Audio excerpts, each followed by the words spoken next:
I'm stoked to welcome Sharon Stokes. I know. I'm not a Sharon. I feel so left out. You're going to be one for this segment. Okay. All right, welcome to the studio. Thank you. It's awesome to be here. It's great to have you here. And hashtag Year of Sharon. Hashtag the Year of Sharon. Where do we begin?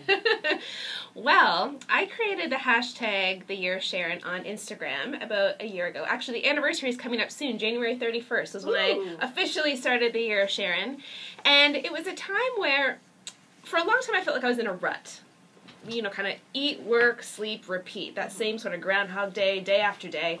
I was also in a relationship where it was all about the relationship. I kind of lost focus on what I wanted, who I was. It was all about him, the relationship, supporting him.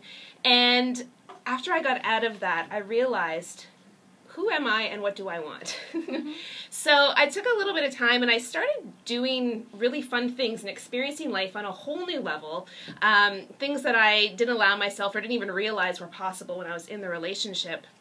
And I started doing these things, and I realized, you know what, this is kind of cool, this is kind of fun, I'm doing more and more, I should call it something. So one day, I think what actually launched it was, I went snowshoeing for the first time. I got in this, fun. Right? Yeah. I got in this adventure bus with some girlfriends, and we went out into the wilderness and strapped on some snowshoes, and after that day, I got back on the adventure bus, and I was like, that was cool. I want to keep doing these sorts of adventures. And so that's when I posted a photo and I added the hashtag the Year of Sharon. And that's when it all began. And it was really just a journey of self-discovery. So how have you managed to turn this into a career? Because it seems that you have. Yeah. I also, it's been a big year, actually. Over the last year, aside from, adventure stuff, travel stuff, I also did a huge career shift, too. So I worked in TV, actually, for the past 10 years. And then I realized my passion was helping others and connecting with others. So I went down this path of becoming a life coach. So I took a program where I got certified as a life coach. And now I do that full-time. So I'm a full-time entrepreneur. And that was all during the Year of Sharon as well. And I took all of my experiences from the Year of Sharon, I combined it with my coaching knowledge that I learned over my program, and that's when I now created the program called The Year of Me, which is an online video program that people can download from SharonStokes.ca, and in it I share a lot of my personal experiences from the Year of Sharon, plus I help you set the foundation of what you want to achieve over the next year. So it can really be for anybody, no matter what you want to achieve. But when a client comes to you and decides I've made this decision, I'm going to take on a coach, what is it they're looking to find? Is there something that generally comes up as the reason they've sought you out? Yeah, it's so different from person to person, but a lot of the time they want more out of life and they're not sure what that is or how to go about it. Maybe they feel a little bit stuck in their career, they're not quite sure what their passion is, and I help them to build that self-awareness. I ask them a lot of questions you would typically ask yourself to help them realize what are those obstacles that are holding them back, and a lot of the time they're fear-based. Fear gets in the way so much. And I'm curious, are you finding a certain age demographic that's tending to come to you? Is it the younger people that are feeling lost early? Is it people in my age group? It ranges. I would say it's around 20 to 40, I would say, are the people that are coming to me. And I'm also, my niche is more sort of helping people rediscover themselves after a relationship as well. So I've kind of become a breakup coach in that sense as well. So a breakup and life fulfillment coach. Okay, so I want to clear something up. Yes. Mainly this is on Instagram. What are you on Twitter?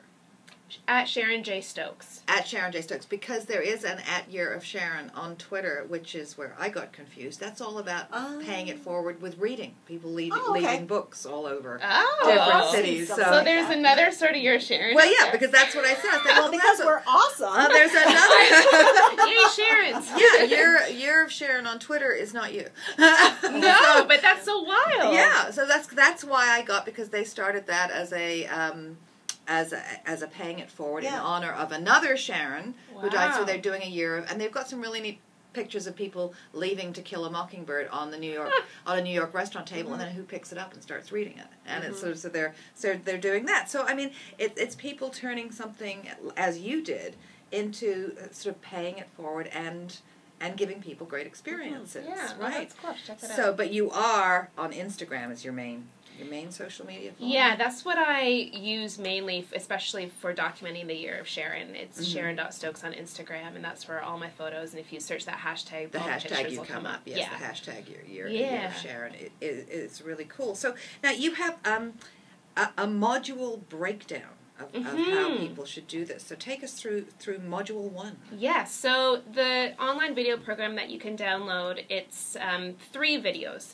And I encourage people to spend 1 month focusing on all the things that I go through in each module. So the first module, I teach you how to conquer your fears, how to build your confidence, a little bit of time management, how to embrace and seek opportunities. So I take you through a series of questions that you ask yourself, or that I ask you, that you answer, in a workbook that you can also download and record all your answers in, so it's easy to reflect back on. And yeah, it's really a lot of self-reflection. So I encourage people not to rush through it. You want to take your time, and you want to really be honest with your answers and to figure out where exactly they're coming from. Okay. And then module 2, it's got building confidence, building self-trust, forgiving yourself. Yes, that's a big one. I think we hold ourselves back a lot just because we don't trust ourselves to go out there and actually be able to achieve the things that we want to achieve. For me, I had to forgive myself, and I went through this process, and in the program I share the process that I went through. When I got out of the relationship, I had to forgive myself for a lot of the things as well. I had to forgive myself for not speaking up more in the relationship, for sort of not speaking my truth and what I wanted, and I let a lot of my power slip away in that relationship, and I had to forgive myself for those things, and to tell myself, it doesn't mean that they're going to happen again. It doesn't mean that the next relationship has to follow the same patterns. I can easily create something new as I move forward. It's interesting you talk about that, because I've noticed, and I was guilty of it in various relationships, that I think, and I'm making a mass generalization, well, I hope I am here, that women have a tendency to seed, like, all their friends, or they fit more into their new boyfriend's lifestyle than they do of That's true. Like, bringing it through. You find that? Yeah, I do. Too? It's like all of a sudden, they're, like, I was doing everything he wanted to do and hanging out with his friends, made a whole lot of new friends, but, would be sort of not connecting with people that had been friends of mine for years because I didn't have time. Yeah, and you find that. You find some of your friends disappear because they've gotten into their relationship and they kind of disappear from your horizon. And that's what happened to you. You were sort of like drifting. Yeah, drifting into I totally lost myself in that relationship, and it all became about him for a lot of it. And well, guys like that. Right? But it's crazy how much I didn't even know really who I was or what I wanted anymore. So this year really helped me to figure out who I was, and I feel like a different person. I'm so much happier. It's crazy how much more energy I have now, too. When I was in the relationship, I just felt so drained a lot of the time. And now it's like I barely need any sleep, and I'm just ready to go every day. Okay, well, maybe we need to now, module number 3 says, unleash your inner child. Yes, that's a lot of fun. I think as we get older, we get so serious a lot of the time, and we take on so many responsibilities, and we forget how to have fun. So I think it's really important to embrace those things in life that you enjoy doing, and to be a little silly sometimes. Just because you're being a little silly doesn't mean you're extremely immature. It just means that you're enjoying life. So to really go back, think about those things you used to really enjoy, even as a kid, and how can you bring that into your life now and go out and have fun with it. Now, you spread the word through social media through your year. Yet, in order to do things like unleash your inner child, discover your talents, do things, did you find you had to detach a certain degree from the electronic media in order to achieve what you needed to achieve? Interesting question. Not really. I think for me, too, creating the hashtag, it created a lot of support for me as well. And so social media was a big help to me throughout my journey, too, and just having that support system. And I even encourage people with their program to use the hashtag The Year of Me, so people can search that, and we can all support each other and almost create a movement where we can inspire each other and share our journeys. So that was a big part of the year, was to have it be part of social media and create a community with it. I want to start hashtag Be Sharon. You know what Sharon did, which I thought was a lot of fun? She connected with all the other Sharon caddies on Facebook. Yeah, I'm friends with all the Sharon caddies, and it was amazing. And what I would do is I would ask them to be my friend, and I don't generally ask people I don't know to be my friend, but I did. But then it would say you can send a message, so I'd send a message and explain, hi.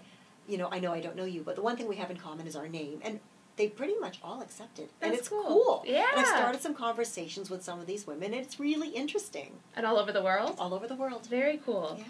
Aren't you going to organize some kind of gathering? I'd love to have a Sharon Caddy fest. That'd be awesome. Sharon Caddy fest with entertainment and food. I need to change my last name. Sharon Stokes. Sharon Stokes. Well, yeah, let's expand it to all Sharons. Yes, I like that. And honorary Sharons. So Kate, you can Oh, thanks. So Sharon Stokes, tell us how people can connect with the Year of Me program modules. Mm-hmm. Yeah, so if they go to sharonstokes.ca, there's a tab right on my website where it's hashtag the Year of Me program, and they can go there. There's a video you can watch that will give you a little bit more information about the program. I share a little bit more of my story, and then right below it is a download button. You can click that and download the program there. It's $97, and it's actually $97 for a couple more days. Giving it to the end of January for people to kind of get a head start, and after that the price will be going up. So if you're interested in downloading the program, I encourage you to do it in the next few days. All right. Well, thank you very much, and I'm glad now I found the right year of Sharon. But maybe you should connect with the other. Yes, I gotta look into that. Click the channel subscribe button for full-length interviews and more from What She Said here on YouTube.